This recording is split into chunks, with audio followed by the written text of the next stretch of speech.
High সবাইকে, প্রচুর প্রচুর ভালোবাসা জানিয়ে জাস্ট এই ভিডিওটা আমি করছি। আমার চোখ মুখের অবস্থা প্রচণ্ড খারাপ, সরি তার জন্য। তবে তোমাদের ভালোবাসায় আমি অনন্যা এখনও পর্যন্ত রয়েছি, এখনও এইভাবেই রয়েছি। অনেকেই জানো, অনেকেই জানো না, অনেকেই সিম্প্যাথি ভাবো, অনেকে ভাবো আই ডোন্ট নো। মানুষের মানসিকতা, হিউম্যানিটি অনেক লো, অনেক ছোট, অনেক তুচ্ছ। তো সেগুলোকে বাদ দিও, এখনও কিছু ভালো মানুষ আছে, প্রচুর ভালো মানুষ আছে। তাদের জন্য হয়তো আজকে আমি এখানে তোমাদের জন্য একটা ভিডিও বানাচ্ছি। আর খুব তাড়াতাড়ি লাইভে এসে এটার এক্সপিরিয়েন্সটা শেয়ার করব। আমি নেক্সট টাইম একটা জন্ম পেয়েছি, মানে আমি সেকেন্ড টাইম বেঁচে আছি।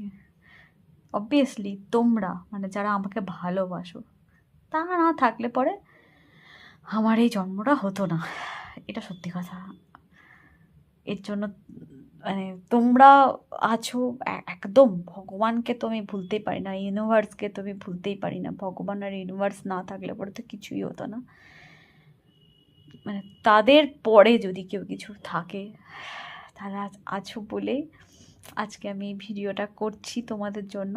আমি হয়তো জানি না আজকে পারবো কি পারবো না, আজকে যদি না পারি আমি কালকে তো ডেফিনেটলি আসছি। আমার লাইভে আসার প্রোগ্রাম চলছিল বিজনেস থ্রু, মানে বিজনেস করার জন্য, কিন্তু পার্সোনাল লাইফ নিয়ে আমি কোনো দিন লাইভ করিনি, পার্সোনাল কোনো জিনিস আমি দেখাইনি। শুধু পুজো একবার দুবার দেখিয়েছিলাম, যেহেতু আমার বাড়ির পুজোটা খুব বড় হয়, খুব জাগ্রতভাবে হয়, তো সবাই চেয়েছিল বলে আমি হয়তো লাইভে দেখিয়েছি বলেও আমার মনে হয় না সেটাও কি ভিডিও করে দেখিয়েছিলাম, ওরকমই কিছু একটা হবে। এছাড়া আমি নিজের স্টাইল আদারওয়াইজ যেগুলো হয় সেরকমই ছবি বা সেরকমই ভিডিও পোস্ট করেছি, কিন্তু নিজের সংক্রান্ত বা নিজের পেইনফুল সংক্রান্ত বা আনন্দ সংক্রান্ত কোনো দিনই কোনো লাইভ বা ভিডিও করিনি। এটা আমার ফার্স্ট টাইম হবে, শেয়ার করব।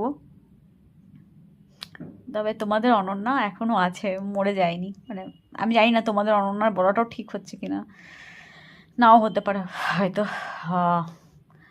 কিন্তু আমি আছি এখনও বেঁচে। তো এটার উপর একটা ভিডিও, মানে এটার উপর ভিডিও করবো বলাটা কি ঠিক হবে আমি জানি না, আই ডোন্ট নো আমি কি বলছি।